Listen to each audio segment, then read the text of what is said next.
Assalamualaikum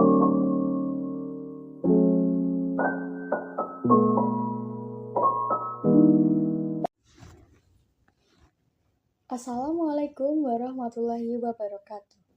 Halo teman-teman, saya di sini ingin mengajak teman-teman belajar bersama tentang uji regresi sederhana.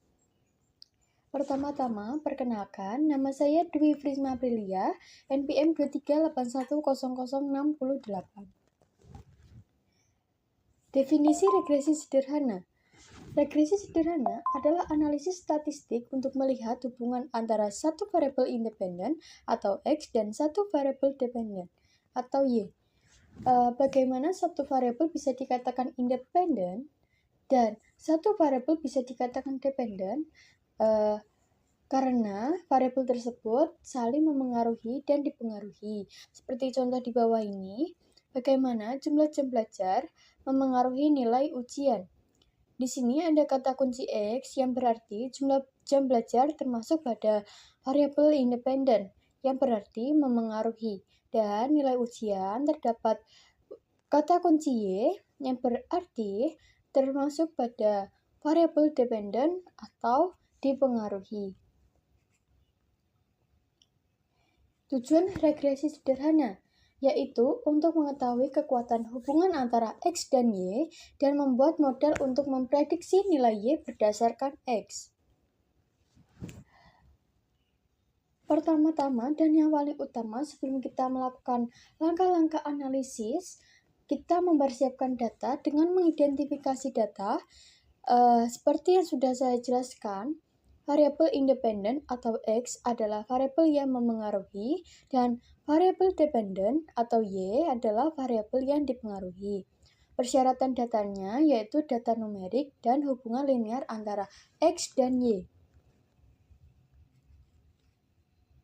Langkah-langkah analisis. Yang pertama, kita mengembangkan hipotesis untuk menilai apakah hubungan antara X dan Y terlihat linear. Kita menulis H0-nya dan HA-nya.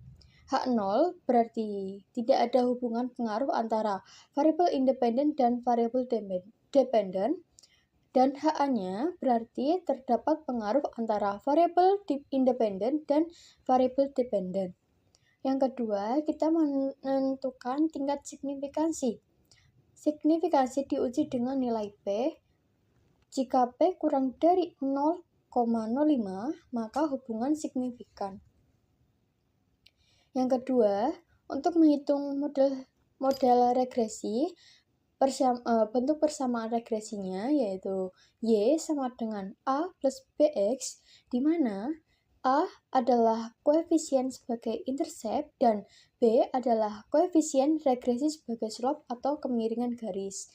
Untuk menentukan nilai Y, kita pertama-tama menentukan nilai A dan B-nya terlebih dahulu seperti rumus di bawah ini.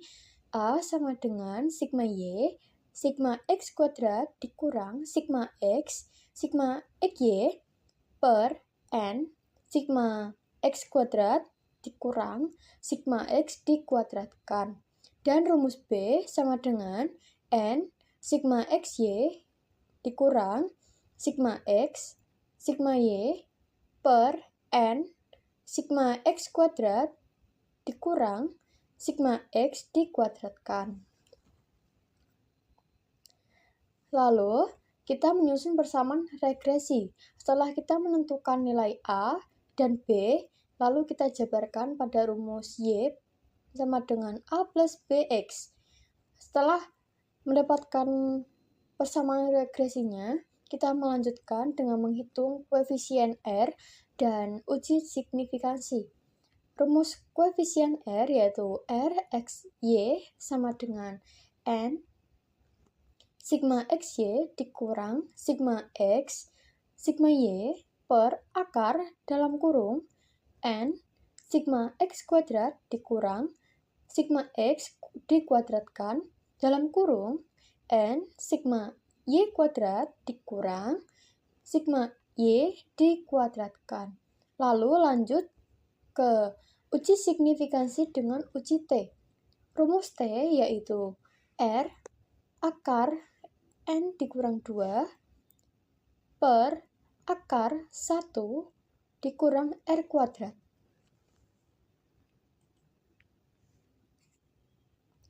Yang terakhir, uji hipotesis dan kesimpulan. Kita masukkan lagi HA0-nya dan HA-nya. HA0 berarti tidak ada pengaruh dan HA-nya berarti terdapat pengaruh. Dan setelah itu kita menetapkan nilai kritis atau T-tabelnya. Kita masukkan A sama dengan 5%, kita jabarkan 0, kita jabarkan yaitu 0,05 dan kita masukkan rumus DF-nya sama dengan N dikurang NR. NR di sini adalah jumlah variabelnya. Dan yang terakhir kita menetapkan kriteria pengujiannya. Jika T hitung lebih besar dari T-tabel maka HA diterima dan HO ditolak. Dan jika T hitung kurang dari atau sama dengan T-tabel, maka HA ditolak dan HO diterima.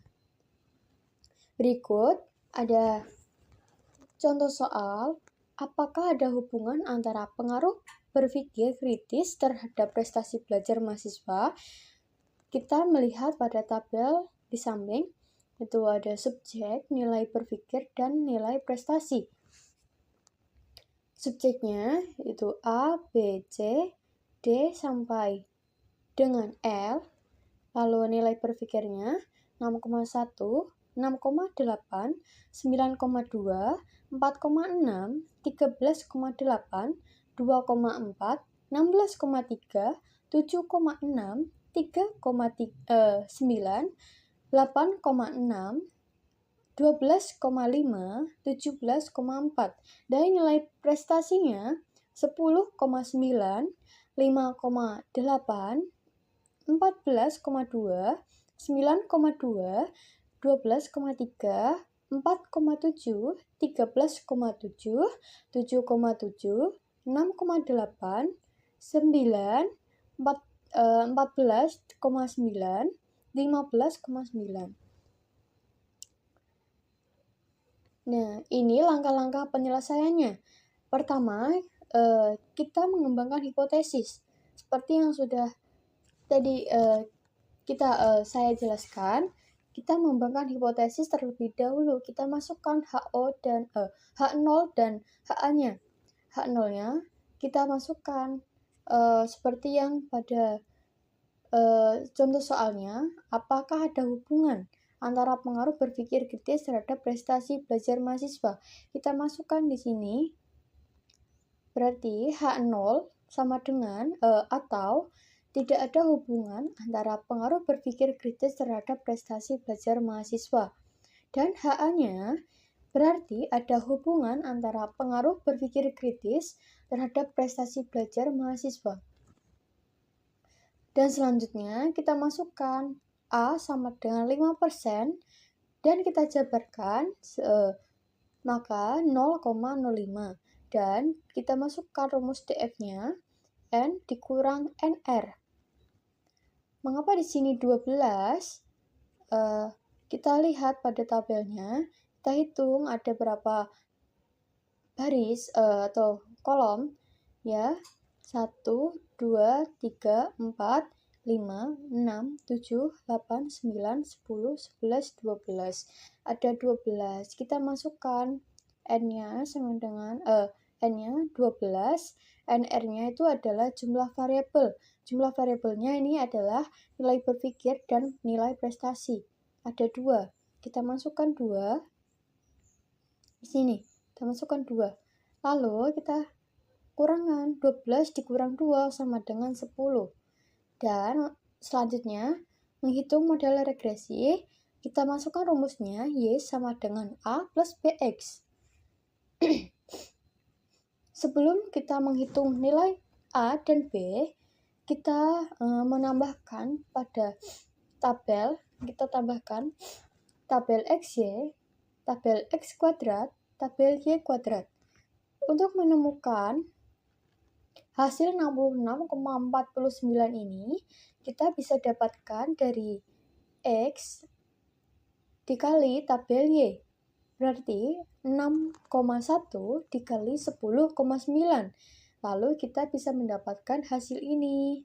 66,49.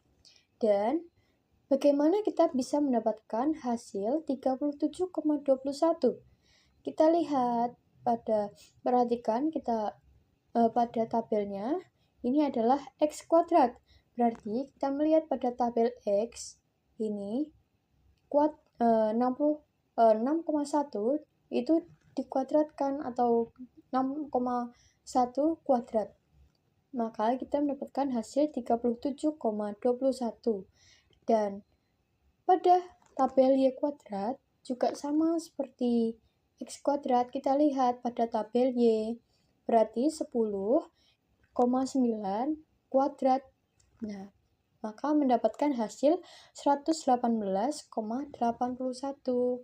Setelah kita mendapatkan hasil ini semuanya, kita jumlahkan X, kita jumlahkan semuanya, kita mendapatkan hasil 109,2. Dan Y setelah dijumlahkan, kita mendapatkan hasil 125,1. Dan XY setelah dijumlahkan semuanya, kita mendapatkan hasil 1308,6.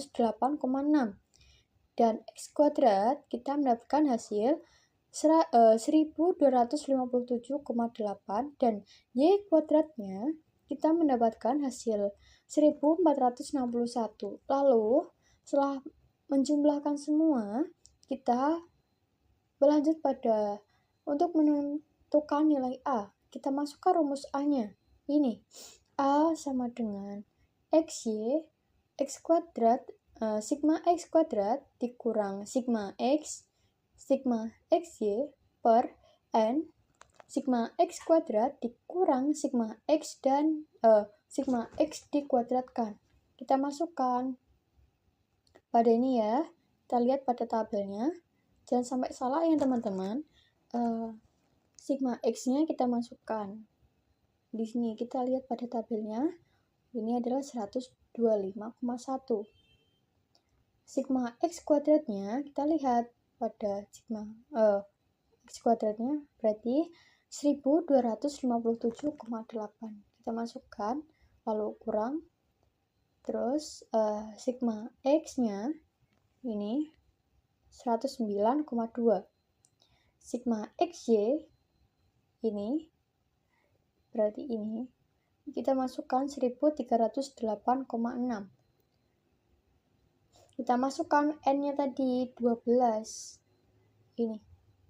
Lalu sigma X kuadratnya 1257,8 dikurang sigma X dikuadratkan. Baik teman-teman, perlu diperhatikan sigma X kuadrat dan sigma X dikuadratkan itu berbeda ya, karena di sini kuadrat dan dikuadratkan itu berbeda. Maka kita lihat kalau sigma X kuadrat di sini kita ada hasilnya sigma X kuadratnya, dan sigma X dikuadratkan, maka kita lihat pada sigma X-nya ini, lalu kita kuadratkan. Nah, maka kita memperoleh hasil A sama dengan 4545. Dan selanjutnya menentukan nilai B, kita masukkan rumus B-nya. N sigma XY dikurang sigma X, sigma Y per N, sigma X kuadrat dikurang sigma X dikuadratkan. Lalu kita masukkan seperti yang pada saat kita menentukan nilai A-nya. Kita masukkan N-nya 12, sigma XY-nya ini, sigma X-nya, sigma X-nya ini, sigma Y-nya 125,1 per, masukkan lagi N-nya 12, sigma X kuadratnya 1257,8 dan sigma X dikuadratkan ini 109,2 dikuadratkan. Nah, maka kita memperoleh hasil B sama dengan 0,646. Setelah kita mendapatkan nilai A dan B-nya, kita menyusun persamaan regresinya dengan rumus Y sama dengan A plus BX. Jika kita menambahkan contoh, jika nilai berpikir kritis 50, maka nilai prestasi belajar sebesar kita masukkan Y-nya, Y sama dengan A plus BX, kita masukkan hasil nilai A dan hasil nilai B-nya. Kita lihat nih, A-nya 4.545 dan B-nya 0,646. Nih, kita masukkan lalu X.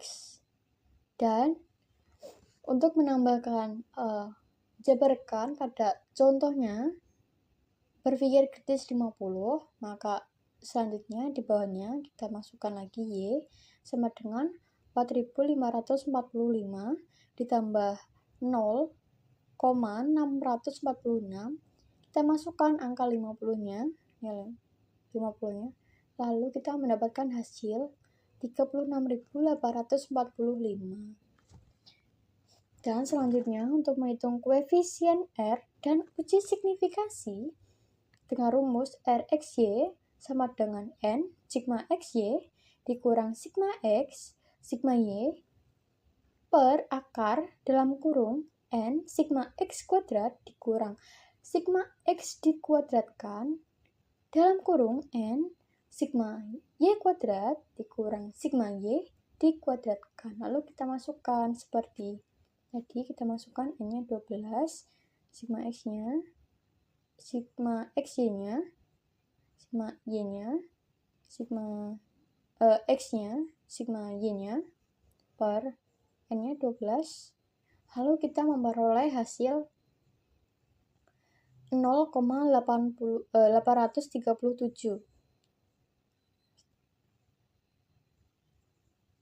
Ini ya. Dan selanjutnya, uji signifikansi dengan uji T. Rumus T sama dengan R akar N dikurang 2 per akar 1 dikurang R kuadrat. Maka kita masukkan, tadi kita sudah menemukan nilai koefisien R-nya sama dengan 0,837. Kita masukkan hanya 0,83 saja akarnya, dan kita masukkan N-nya 12 dikurang 2. Akarnya 1 per akar 1 dikurang 0,83 kuadrat. Lalu kita memperoleh hasil T sama dengan 4.837. Dan selanjutnya, yang terakhir kita uji hipotesis dan kesimpulan. Kita masukkan H0 dan HA-nya. H0 berarti tadi tidak ada pengaruh antara variabel independen dan variabel dependen. Dan HA-nya berarti terdapat pengaruh antara variabel independen dan variabel dependen. Untuk menentukan T-tabel ini, kita bisa menjabarkannya dahulu. A sama dengan 5% atau dijabarkan 0,05. Kita masukkan rumus DF-nya sama dengan 12 dikurang 2 sama dengan 10. Kita lihat di sini 0,05 pada angka 10. 1, 2, 3, 4, 5, 6, 7, 8, 9, 10. Kita lihat di sini. Nah, ini teman-teman. Ini kita mendapatkan 1812. Kita tulis di sini. T-tabel sama dengan 1812. Dan kita tulis T hitungnya sama dengan 4837. Dari sini ya, T hitungnya ya.